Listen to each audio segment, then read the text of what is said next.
have a friend who's well on her way with her dementia journey.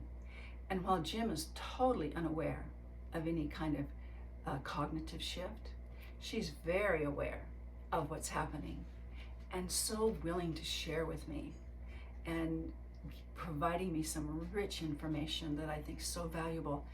I told her for her birthday that I was going to start taking some of her bits of wisdom and write a book that honors her. Something about seeing dementia from the inside instead of looking into it from the outside like I'm doing right now. Hi, I'm Jeanne, and today's reflection is finding the edges in my journey with Jim.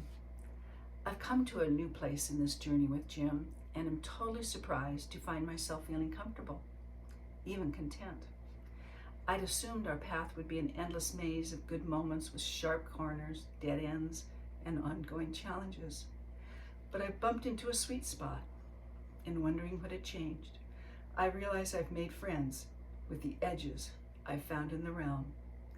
Like testing shower water, I had to experience what felt too cold and too hot until I reached this current place of warm comfort. When our journey took me beyond the edge of logic, I found myself floundering. Now I'm no longer surprised and feel at ease in days where his realities are the rule. I have learned that putting on clothes is a logical experience. You have to know the names of the items and realize they don't have to be removed before you sit on the toilet. There's a front and a back. There's a top and bottom.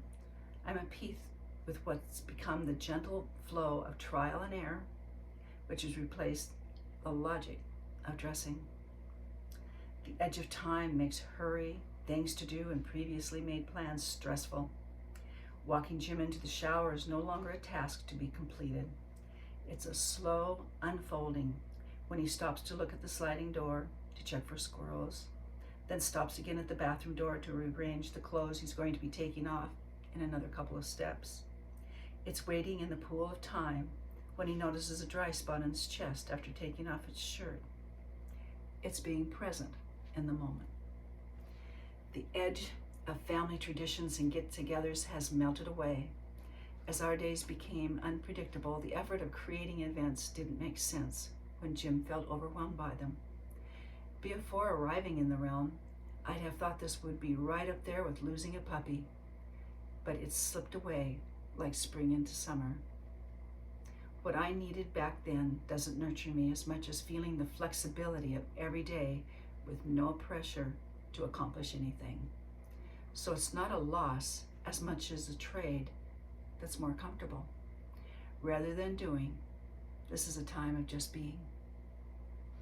Meanwhile, in my earth-dwelling world, watching a Christmas movie, Jim was convinced we also had ginger cookies. I love how his realities get tangled. I had to disappoint him, but got up yesterday to make them. Didn't have ground cloves, so substituted mace and allspice. Didn't have unsalted butter, so substituted regular butter, and didn't think to eliminate the 1/4 teaspoon of salt. As soon as they were out of the oven, Jim asked for 5 cookies. They looked so beautiful I grabbed one even if it wasn't a chocolate cookie. They were awful.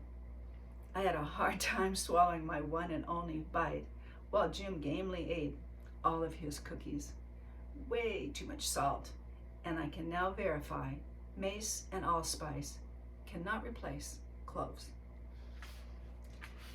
Wow, I'm wondering what your Christmas journey is like this year, and thinking about you and sending you all good thoughts as we create this energy circle, this circle of people looking to see dementia from a different perspective, the cognitive shift. If you have anything you'd like to share, I would love to get a comment from you, and I'll be sure to respond. If you want to continue watching the videos, you can hit the subscribe button. And if you feel like you want to be, if you're a reader and you want to be reading these, you can go into the description and there's a link to Amazon.